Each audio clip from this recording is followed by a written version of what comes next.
Hello and welcome. Today we've got Delora O'Brien, and today we are going to be discussing the Trump Georgia rally communications or comms. Now, just before we begin, you can subscribe to our Telegram channels and to nickveniamin.com for my free email updates. And if you're watching this for the first time on YouTube, I will leave the link below in the description for the full interview, unless, of course, myself and Delora can choose our words wisely due to the insane censorship that's happening right now. Delora, thank you for joining me. How are you and what have you been up to? Really good, Nick. So happy to be here. I haven't been here in like a month now, so I missed you. But I'm very excited at what's going on in the world. And like I said, I watched the Georgia rally with President Trump and took notes because I don't know if people realize, but he is a master of words. You know, a lot of people say, oh, all he says is incredible and fantastic. And, you know, he talks like he's in fifth grade. That is so not true. He lets you think that.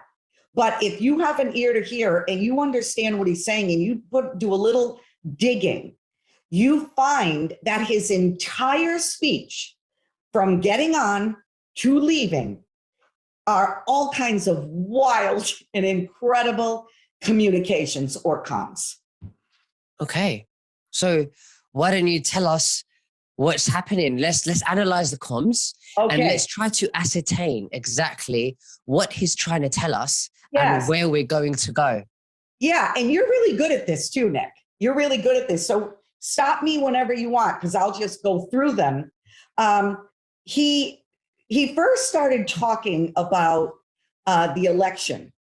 And what he did is he mentioned, you know, there was ballot harvesting. Be careful with those words on YouTube. Yes. Okay. Go around it on that. Okay. So he mentioned that.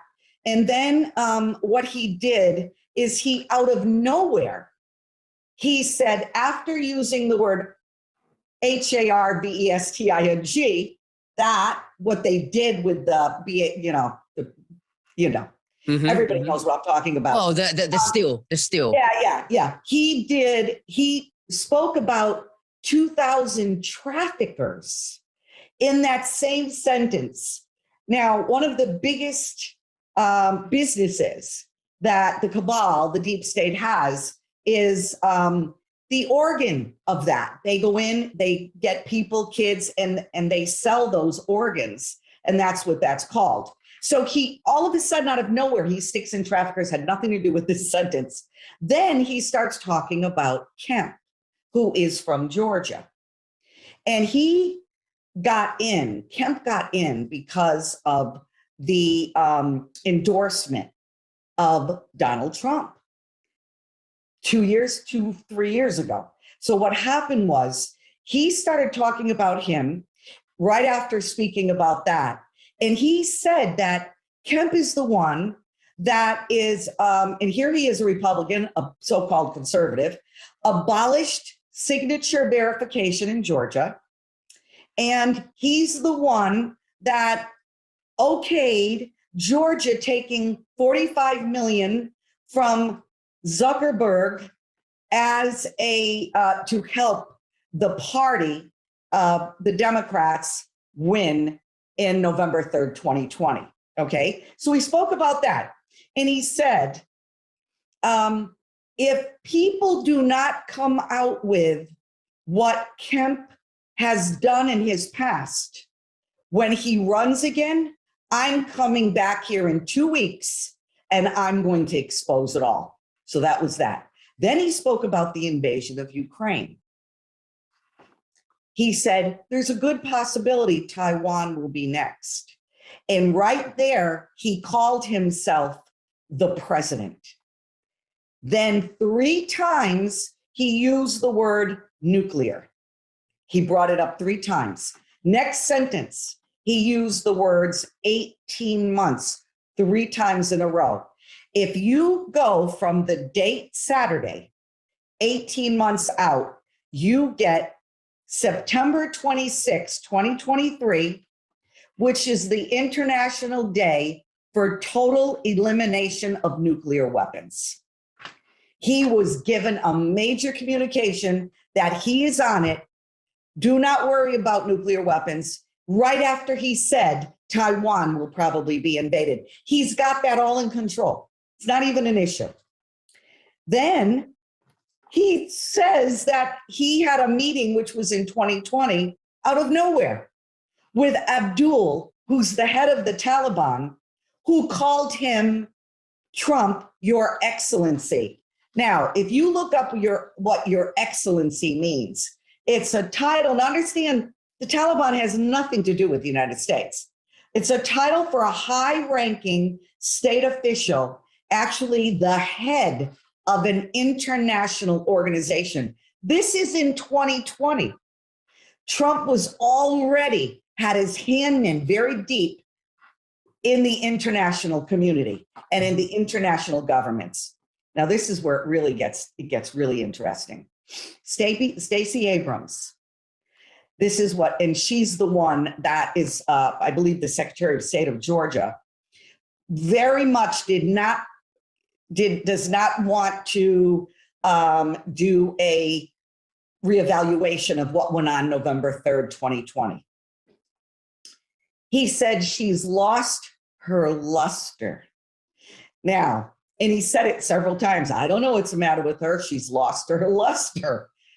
You get a luster and you look like you're younger when you are a Chrome user. I don't want to say the whole name. Okay. Now, he said, I look at her and I don't even know who she is anymore. But then again, who is she really? Now, that makes me think what he's done is he's sideswiped the whole thing, but she is not who she says she is, meaning she's probably been taken. She's probably been questioned. We don't even know if that's her anymore. And it just points to everyone else we're looking at. Then let's go to Matt Gaetz. He gets called on stage. And he says, jokingly, and then I will be in the position in Congress to nominate Trump for Speaker of the House.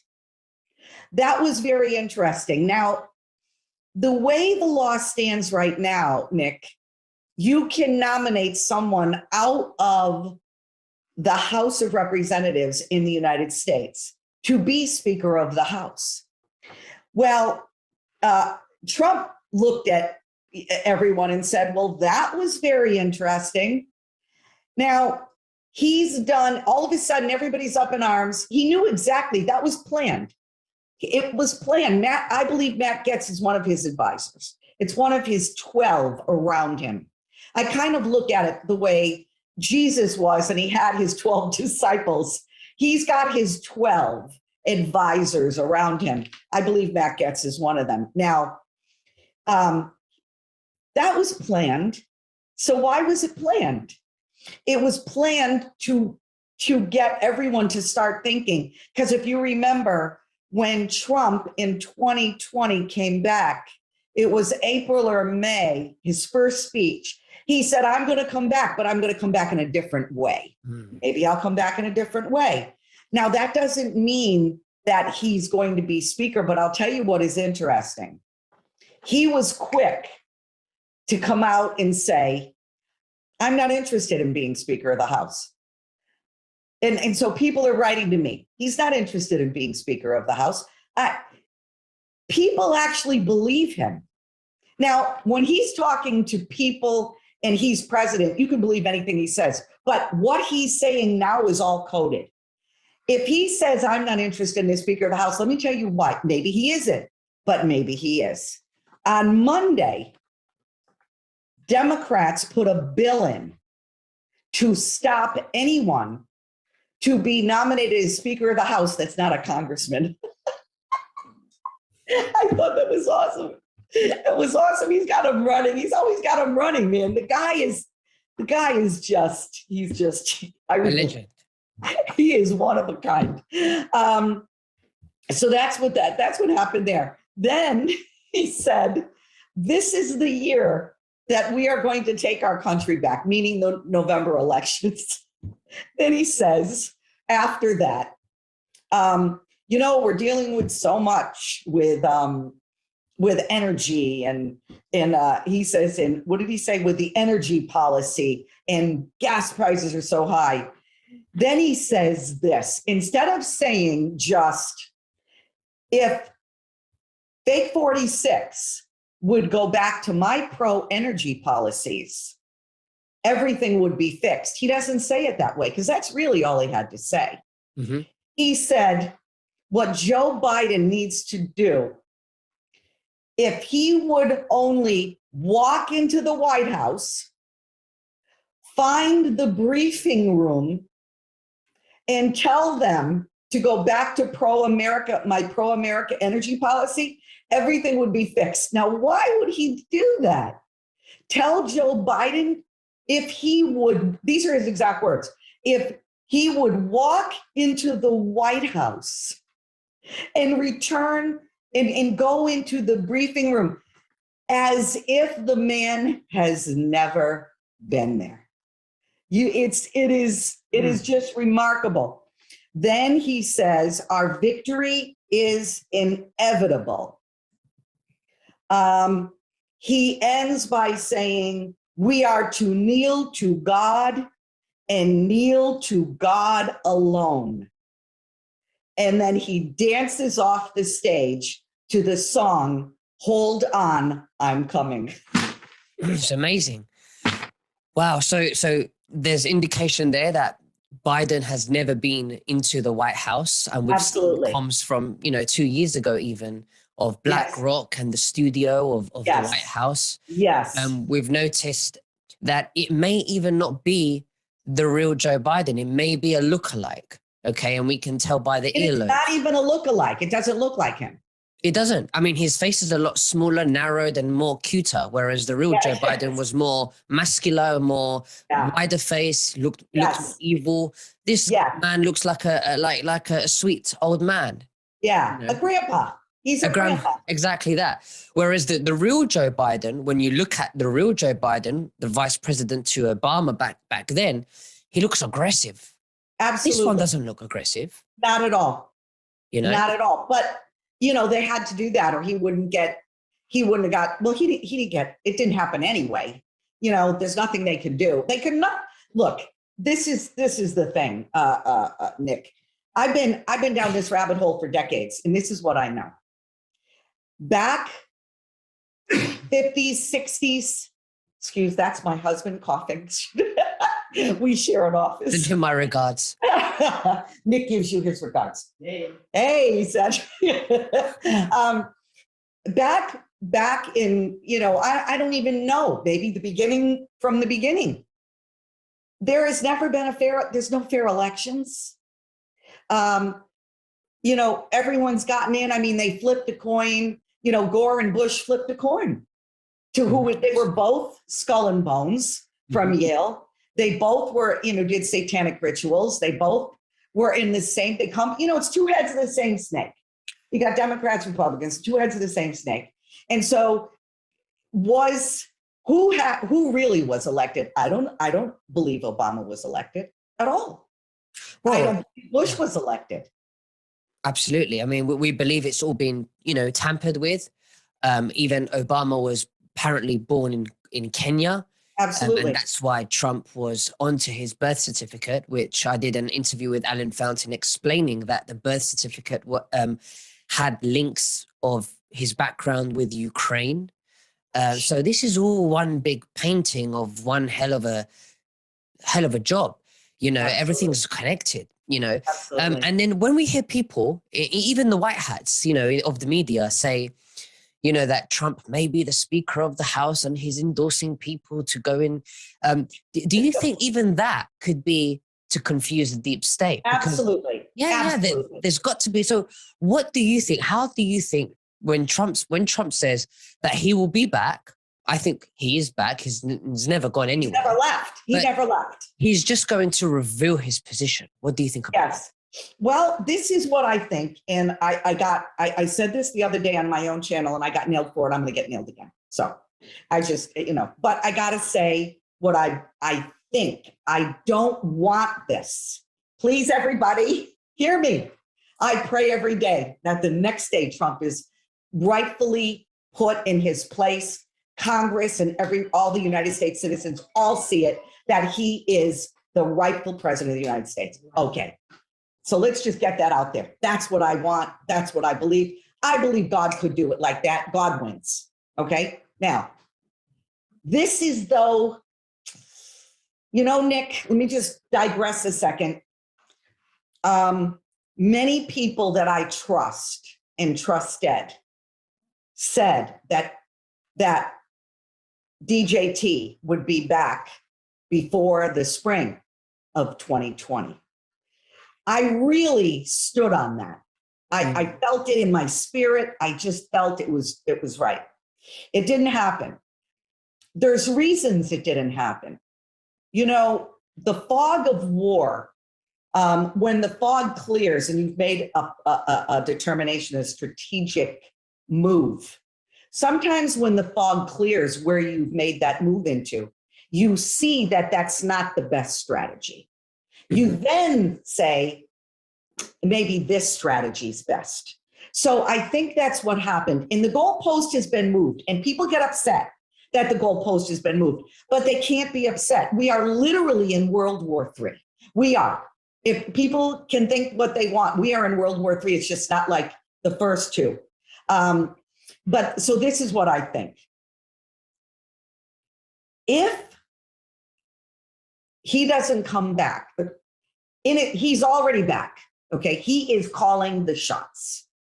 The head of the Taliban doesn't call him Your Excellency for nothing. He doesn't get all the treatment around the world that he gets. If he's not back by the elections coming up, midterms, and we win all of Congress, and people are saying, well, it's not fixed. It's fixed. Believe me, he's got it. He's got this. He's got this. Believe me, he's got it. And we win the Senate and the House. Whether he comes in as Speaker of the House or not doesn't even matter. What's going to happen is it's going to stop in its tracks anything that fake 46 could do in his cohorts, anything. That is power right there. There's 3 branches of government. That's a powerful branch of government. It's legislative, makes laws. You're not going to do nothing. That's it. He's done. Then what'll happen is all of 2023 will be spent uncovering. All the Senate and the House will bring everybody forward. They'll be able to do what they want. They'll bring what happened on November 3rd forward. They'll bring what happened on January 6th forward. So even though we aren't able to say, oh, our beloved isn't back in the house they call white, there more will happen. More will get done. More will be revealed. It's all about that midterm. That's what it's about. And he's paving the way, Nick, and he's saying, vote for this one, vote for that one, vote for this one, don't vote here. That's why he's doing these things now every 2 weeks. Because what he's doing is he's taking the troops, all of us, and he's bringing them into a close-knit group of, hey, we move this way in Georgia. We move this way in Ohio. We move this way in Arizona, so that everything can absolutely come out the way he wants it to come out. Mm-hmm. That's what I think. Now, I'm hoping Easter is on April 17th, interesting number. And Pentecost, which exploded the world, with the disciples, and a mighty rushing wind came, and it's in the Bible. 50 days later is on June 15th. My hunch, just a spiritual hunch, is that between April 17th and June 15th is an incredible window for him to get back in. If it doesn't happen on June 15th, then I think it's might be plan B. Maybe. I want him today to be recognized. That said, that man is not only running this country, he's got his hand stuck in all the, like, what's the boy with the plum, had his hand in every plum, that nursery rhyme. He's got his finger in every hole in every country, and he knows what he's doing. He's not letting this go. He's saying what he has to say to quell the craziness in the deep state. He knows what he's doing. I don't think we should question him. If he felt he should be back right now, he would be. Absolutely. But, you know, this is about draining the swamp and having the right people in place. And Trump isn't the only white hat, but That's right. there are many white hats. Anyone that's working on the light side for me is a white hat. So That's right. what you're saying is that even if he isn't back in the midterm elections, what's important is that we'll have people, the right people in those positions of power, who are able to expose to the people what's been going on and pass the right laws to start shifting into and creating that new world and new system. And obviously, do you believe that this could be a building block foundation so that we can have honest November the 3rd's event for 2024?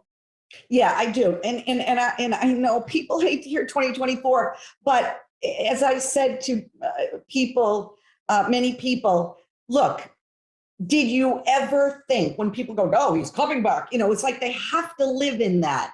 And I get it. But did you ever think we would be here in the middle of 2022? I didn't. Personally, I didn't. I thought he would be back way before this.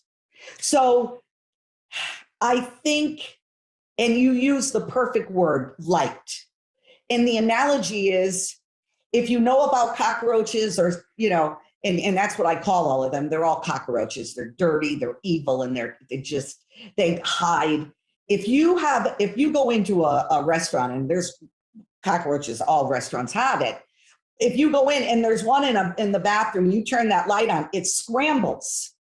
And the light that would happen, getting the right people that are working with him into office in the midterms, and the light that would be shown would have them all scrambling. And to then get 2023. And you know what else? And I've got to say this, and I know, again, people get angry at me sometimes, but I have to, it's the truth. There are patriots out there right now that if you saw them, and I'm not going to name names, I don't name names, I love everyone and I pray for them all. And I could be wrong, but this is what I believe. There are patriots out there right now. You know, this chick's been around a long time. I know it, I see it, I smell it, I discern it. That they look, you know, the flag, rah, rah, United States, yay. But they don't mention 45 at all. They don't mention getting the rightful president back in. It's all, this is what's going on. The deep state's bad. So let me tell you what I think they're doing. And this is going to come out in 2023. If what I'm saying happens, all of those people have their person that they want to run in 2024. Well, the election for 2024 starts in 2023, begins. You hear it, you hear the rustling and the rumbling of what's going to happen. You're going to find that some of the people that are propped up as the patriot are not that at all. But let me just say, I'm not saying they're working for the other side, but they're working for themselves. In my opinion, unless Trump veers, which I don't believe he ever will, I believe he's called of God. Unless he veers, he is the only man that can take this country and the world and wipe out evil, free everyone, and bring us into a whole new world. That was the world that was supposed to be until the evil ones took it and blinded people so that they could not see, and dangled baits in front of them, and did all these things because people are inherently good. They want to believe the good, and they did it. And I think he's the only one that can take care of this. So whether it's now, whether the midterms happen and he's not in yet, and that happens, everything gets exposed in 2023 and he's back in 2024. I also believe he will he will be given back what he missed. So he will be able to be 2024, maybe even in 2028. I don't know. The man is youthful. Maybe he uses a med bed every week. I don't know. But that man is the man for the job. And I really don't care when it is. I want it to be now, Nick. But if it's down the road, I trust God and I trust Trump enough that he knows when the time is, and he'll get the exact timing. Well, we know things are going in the right direction because a lot of people are waking up. So, and a lot of things are coming out, and the mainstream narrative on the news is starting to change. Like, they're starting to admit that the Hunter laptop is real. Yes. I once heard that, obviously we all know that the military chose Trump for this position to be the front man to take down the deep state. Yes. Originally, the military were just going to go in point blank and take them all down. And Trump said, no, apparently. I don't know if this is true. I heard the story. He said, no. He says, let's do it like this. Let's play them. Let's wake up the people. Let's stage it. What do you think about that? Have you heard anything like that? Well, I'm going to give you a little behind the scenes conversation I had with Prophet Kim Clement, who, if for your viewers that don't know, he's the one in 2000. I worked with him. 2007, he said Trump would be a trumpet. He said there would be two presidents. The man is a true prophet. He said, and I'm not revealing anything really. He said to me and my husband, and it was in 2010 or 11 in his office. And this is when Trump had, I think he was either on the Tonight Show or he was on a talk show. And someone said to him, do you think you'll run in 2012? And he said, and understand, Kim had already in 2007 prophesied he would be president when he was doing the Apprentice TV show. So he said, well, I'm thinking about it. And again, it was either 2010 or 2011. I don't know. As we get closer, I'll know. And when we went in the office with Kim said, it's not 2012. It's wrong timing. They need more time to set things up. That's what I was told. We knew he wasn't going to run in 2012. But then when he came down that elevator in 2015, that was it. That was it.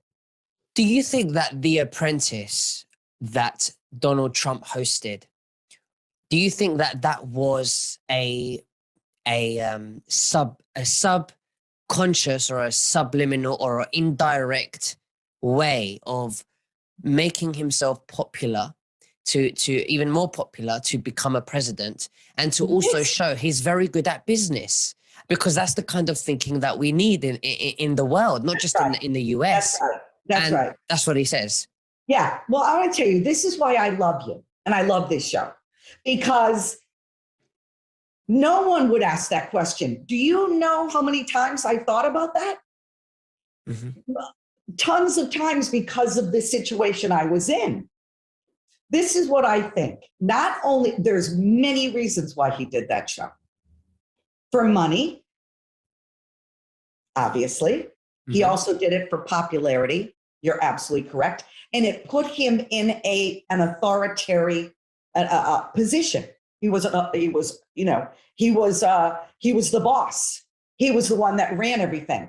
But I also believe more than anything,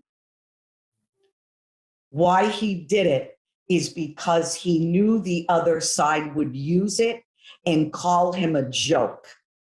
So what happened was when he ran, everybody wanted him on their shows. Oh, you're a joke. This is a joke. Everybody laughed. So it took the narrative away from HRC and put it in his court. And everybody was laughing. Oh, look at the mic drop of Obama. He said, well, at least I'll be a president. Mic drop. And it shows a picture of Trump, of his face. Serious. He knew it was going to happen. He knew he was going to win. He knew it was all laid out. And that show allowed him, Nick, to be a buffoon. And that's exactly what he needed. I pray I know he looks like he has a big ego.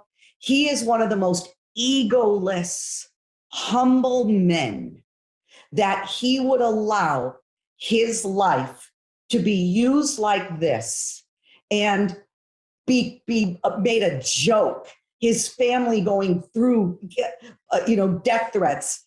I have the utmost respect for him. And I pray, and we have an international prayer call on Sunday nights. We pray for him. We pray for all those around him, because the man has given so much. Mm-hmm. And I know that, and my feeling is, for those that followed Kim, he spoke about midterms, and this is what he spoke about it in midterm. Exact word Kim said, there would be a woman who would come forth like an Esther in the Bible.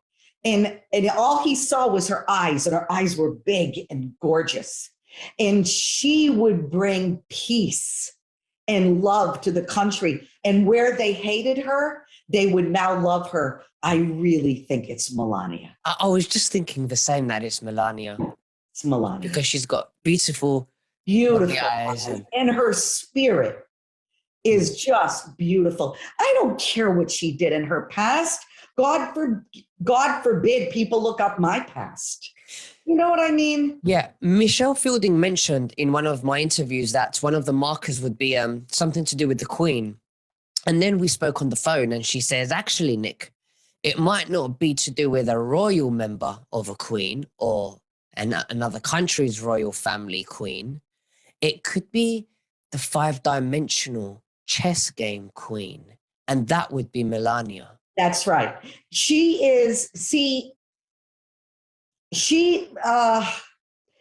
People today want one of their own. Trump mentioned, and he called all of us my fellow citizens. First time he's ever said that. My fellow, in his speech in Georgia, in the rally. What he did is he took himself from here and he brought himself down to be equal with us. He's one of us. There's many reasons for that. Many, many reasons. It's to get the deep state off his back. It's to get people warming up to him even more. We want one of us. We trust one of us. When Kim prophesied this, he said, God showed a light on a man, and I'm going like this because